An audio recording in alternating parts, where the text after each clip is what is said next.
हरियाणा के कृषि मंत्री ने कानून व्यवस्था को लेकर उठाए जा रहे विपक्षों के सवालों पर किया पलटवार। अपराधियों को पिछली सरकार में आशीर्वाद प्राप्त होता था, हमारी सरकार में सख्त कार्रवाई होती है। संविधान के खतरे को लेकर बयान पर कंवरपाल गुर्जर ने कहा कि संविधान को खतरा नहीं, संविधान को तोड़ने मरोड़ने का काम किया तो ये कांग्रेस ने किया है। पत्रकारों के साथ हुई प्रेस वार्ता में हरियाणा के कृषि मंत्री ने कानून व्यवस्था को लेकर उठाए जा रहे विपक्षों के सवालों पर किया पलटवार। कंवरपाल गुर्जर ने कहा, हमारे समय में कानून व्यवस्था अच्छी है, मानता हूं कुछ घटनाएं घटी है मगर हमने किसी को बख्शा नहीं। अपराधियों को पिछली सरकार में आशीर्वाद प्राप्त होता था, हमारी सरकार में सख्त कार्रवाई होती है। ऑनर किलिंग के मामले पर कंवरपाल गुर्जर ने कहा कि इसके लिए सामाजिक आंदोलन की जरूरत है। विपक्ष के कानून व्यवस्था के मामले पर सरकार के इस्तीफे की मांग पर बोले कंवरपाल गुर्जर, जल्द चुनाव होने वाले हैं, इससे स्पष्ट हो जाएगा कि किसके समय में कानून व्यवस्था बेहतर थी। बाढ़ से पहले तटबंधों की मजबूती पर आम आदमी पार्टी की तरफ से उठाए जाने वाले सवाल पर कंवरपाल गुर्जर ने कहा कि मानता हूं आचार संहिता की वजह से देरी से शुरू हुआ, लेकिन काम तेजी से चल रहा है। कृषि मंत्री ने कहा कि फसल विविधीकरण समेत अन्य मुद्दों पर आज कृषि विभाग की बैठक होगी। एग्रीकल्चर इम्प्लीमेंट की सब्सिडी और किसानों को दिया जाने वाला फसल विविधीकरण का पैसा दे दिया जाएगा। किरण चौधरी के वायरल हो रहे संविधान के खतरे को लेकर बयान पर कंवरपाल गुर्जर ने कहा कि संविधान को खतरा नहीं बल्कि कांग्रेस खतरा है। संविधान में हमारी आस्था है, अगर संविधान को तोड़ने मरोड़ने का काम किया तो ये कांग्रेस ने किया है। पंजाब बीजेपी के नेताओं को धमकी भरे पत्र पर कृषि मंत्री ने कहा कि प्रदेश सरकार को गंभीरता से इस विषय पर विचार करना चाहिए। ऐसे लोग जो कानून व्यवस्था में बाधा डालते हैं उन पर सख्त कार्रवाई की जानी चाहिए। देखिए, हमारे टाइम में कानून व्यवस्था बहुत अच्छी है। हाँ, मैं ये मानता हूँ कुछ घटनाएं घटी, लेकिन हमने कभी आज तक किसी को बख्शा नहीं, उसके खिलाफ सख्त से सख्त कार्रवाई करने का काम हमने किया। पहली सरकारों में अपराधियों को आशीर्वाद प्राप्त होता था सरकार का ही, लेकिन इस सरकार में कभी भी किसी भी अपराधी को सरकार का आशीर्वाद नहीं रहा, बल्कि उसके खिलाफ कार्रवाई। और अब भी जो लोग अपराध कर रहे हैं किसी को बख्शा नहीं जाएगा। एक सर, ऑनर किलिंग के मामलों में लगातार इस बार बढ़ोतरी देखी गई है। पिछले एक महीने की बात करें तो 3 मामले ऐसे सामने हैं ऑनर किलिंग के। उसको लेकर क्या सरकार सख्त फैसले ले रही है? नहीं, देखिए, उनमें हमने सारे लोगों को अरेस्ट कर लिया, उनके खिलाफ सख्त कार्रवाई कर रहे हैं, लेकिन इसके साथ साथ एक सामाजिक इस प्रकार का भी चलना चाहिए, लोगों में जागरूकता होनी चाहिए कि ये जो हमारा जो कुछ लोगों का तरीका है इस प्रकार का, वो बेहद गलत तरीका है, तो उससे हमें बचना चाहिए।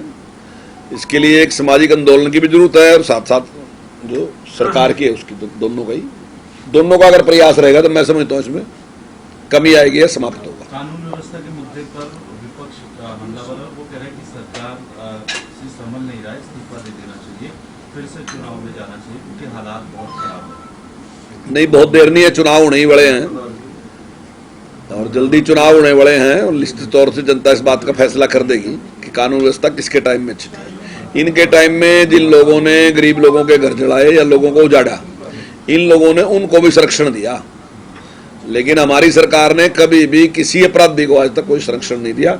हमने उनके खिलाफ कार्रवाई की और इसी का कारण है कि आज उस प्रकार की घटनाएं नहीं घट रही। एक अलग गृह मंत्री की मांग की है क्योंकि मुख्यमंत्री के पास कामकाज ज्यादा है, तो मुख्यमंत्री के अलावा कोई और गृह मंत्री बनाने को लेकर भी विपक्ष सवाल उठा रहा है। देखिए, मुख्यमंत्री जी के पास काफी वो है और वो बहुत अच्छे तरीके से संभाल सकते हैं। ये कोई पहली घटना नहीं है कि मुख्यमंत्री जी के पास गृह विभाग है। बहुत ऐसी सरकारें बनी है जिनमें मुख्यमंत्री के पास गृह विभाग भी रहा है, तो मैं नहीं समझता कि कोई इस प्रकार की कोई जरूरत है। मुख्यमंत्री जी अगर जरूर समझेंगे तब वो निर्णय लेंगे, लेकिन मुख्यमंत्री जी बहुत अच्छे से संभाल रहे हैं। मानसून का सीजन है और फिर सवाल उठा रहे, कह रहे कि हालात खराब हो सकते हैं, जो तटबंध है उन्हें मजबूत करने का काम नहीं करेगा, तो इस बार किस तरह की तैयारी सर बाढ़ को? नहीं, देखिए, थोड़ा लेट हम हुए, आचार संहिता की वजह से हमारा काम देरी से शुरू हुआ, इसको तो मैं स्वीकार करता हूँ, लेकिन बहुत स्पीड के साथ काम हो रहा और मुझे उम्मीद है कि कहीं भी इस प्रकार की घटना नहीं, पूरा हम उसमें हम एकदम मुस्तैद हैं, चौकस है उसमें। एक सर, फसल विविधीकरण योजना शुरू की कि धान ना लगाएं कोई और, तो इसके लिए कितना रजिस्ट्रेशन हो चुका है? और देखिए, रजिस्ट्रेशन की संख्या तो अभी मैं आपको नहीं बता सकता अचानक, उसको मैं जानकारी लेके आपको उसकी जानकारी दे दूंगा कि कितनी है, लेकिन आज ही हमारी 4:30 बजे मीटिंग है और जो हमने इम्प्लीमेंट की सब्सिडी है वो और जो इस ये है विविधीकरण में जिन किसानों को देना, तो आज ही हम निर्णय लेके तुरंत उसको जल्दी जल्दी रिलीज कर देंगे। एक सर मानसून का सीजन चल रहा है, पौधे इस समय लगाए जाते हैं वन विभाग की तरफ से, उसको लेकर क्या कुछ कोई फैसला लिया गया है? कितने पौधे इस बार लगाए जाएंगे? देखिए, अब की बार मुझे इसकी एग्जैक्ट संख्या तो नहीं मैं आपको बता सकता, पहले मेरे पास डिपार्टमेंट था, अब मेरे पास नहीं है कितनी है, लेकिन हमारा पूरा प्रयास है कि ज़्यादा से ज़्यादा पेड़ पौधे लगने चाहिए। हमने पहले भी इस प्रकार की योजनाएं बनाई थी, जहाँ जहाँ भी खाली ज़मीन थी, चाहे वो शमशान घाट था, चाहे गांव में खाली थी, चाहे पंचायत की ज़मीन थी, उसमें मैंने प्रयास करके बाग लगवाने का काम किया। और अब की बार भी हमारा उसी प्रकार का एक प्रयास है। दूसरा हमारा एक प्रयास और भी है, जो कहीं नज़र मतलब लोगों को लगता नहीं उसका जानकारी, जो हम क्लोन वाला सफेदा लगाते हैं, वो भी लगभग काफ़ी बड़ी संख्या में हम क्लोन वाला सफेदा जो है वो किसान को फ्री उपलब्ध कराते हैं, और उससे किसान की आमदनी भी बहुत अच्छी बढ़ रही, और ग्रीनरी में भी काफ़ी अच्छा उसका वो रोल है, उसका काफ़ी अच्छा रोल है। अभी आप सड़क से अगर गए होंगे इधर पंचकुला से यमुनानगर साइड में गए हों या दूसरी, तो आपको सड़क के आसपास भी ऐसे खेत नजर आए होंगे जिनमें बहुत ही व्यवस्थित एक जो अच्छा पेड़ है लगे, तो दिखाई देते हैं, तो उसमें काफ़ी अच्छा रोल जो है फॉरेस्ट का है। एक सर कांग्रेस के विधायक बीजेपी उन्होंने ज्वाइन किया हाल ही में, किरण चौधरी, उनका एक बयान काफी वायरल हो रहा है आजकल जो उनकी तरफ से दिया गया। वो कह रहे हैं कि संविधान खतरे में नहीं था, बल्कि हमारी तरफ से झूठ फैलाया गया था जब वो कांग्रेस में थी। तो अब उनकी तरफ से बयान दिया गया, वो कैसे देखते हैं आप? देखिए, जो बात हम कह रहे थे उसी की पुष्टि उन्होंने की है। हम तो पहले दिन से कह रहे थे संविधान को अगर खतरा है तो कांग्रेस से खतरा है, क्योंकि कांग्रेस ने संविधान का सम्मान नहीं किया। आपने देखा कि किस प्रकार से अपमान करते थे, कैबिनेट ने एक निर्णय लिया और उसको राहुल गांधी जी ने फाड़ के फेंक दिया, तो ये अपमान नहीं है क्या? कैबिनेट का भी अपमान है, संविधान का भी अपमान। संविधान ने जो अधिकार कैबिनेट को दिए, अगर आप उनका उल्लंघन करें तो आप संविधान का अपमान नहीं करते, और अगर आप संविधान में जो उसका प्रेम्बल है उसके भी खिलाफ अगर आप कर रहे तो वो बहुत बड़ी गंभीर बात है। तो ऐसे सारे काम जो है कांग्रेस ने किए, हमने आज तक एक भी ऐसा नहीं किया। हमारी श्रद्धा है कांग्रेस में, आस्था है ना, हमारी श्रद्धा जो है वो संविधान में है, हमारी आस्था जो है वो संविधान में। हमारे सरकार ने कभी भी आज तक कोई ऐसा काम नहीं किया।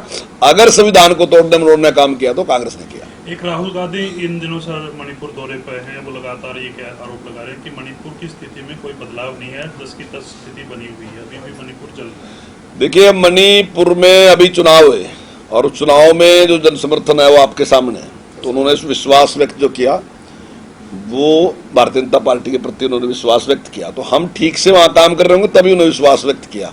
उसके बाद तो निश्चित तौर से माननीय प्रधानमंत्री जी उसकी पूरी चिंता कर रहे हैं, और हमारे जो वहाँ मुख्यमंत्री हैं वो भी उसकी चिंता कर रहे हैं। हम उसके सुधारने का पूरा प्रयास कर रहे हैं, किसी प्रकार की कोई दिक्कत ना आए। मंत्री जी, पंजाब के बीजेपी के नेताओं को खालिस्तान की तरफ से एक थ्रेट लेटर जो है वो भेजा गया है, और साथ ही साथ एक केमिकल भी भेजा गया है बीजेपी के ऑफिस में। सीधे तौर पर पंजाब के अंदर जो बीजेपी के नेता हैं उनको जान को जो है वो खतरा, एक तरीके से थ्रेट लेटर जो है वो दिया गया है, किस तरीके से देखते हैं इसे? क्योंकि मैं इसमें एक तो ये कहूँगा कि जो प्रदेश सरकार है उसको भी बहुत गंभीरता के साथ इस विषय को लेना चाहिए, और ऐसे जो लोग हैं जो कानून व्यवस्था में बाधा डालते हैं और या समाज में जो हैं द्वेष पैदा करते हैं, तो उनके खिलाफ सख्त से सख्त कार्रवाई करनी चाहिए, और केंद्र सरकार पूरा ध्यान रख रही है इस पर। अगर इस प्रकार की कोई स्थिति होती है तो निश्चित तौर से खिलाफ कार्रवाई करेगी। ठीक है सर।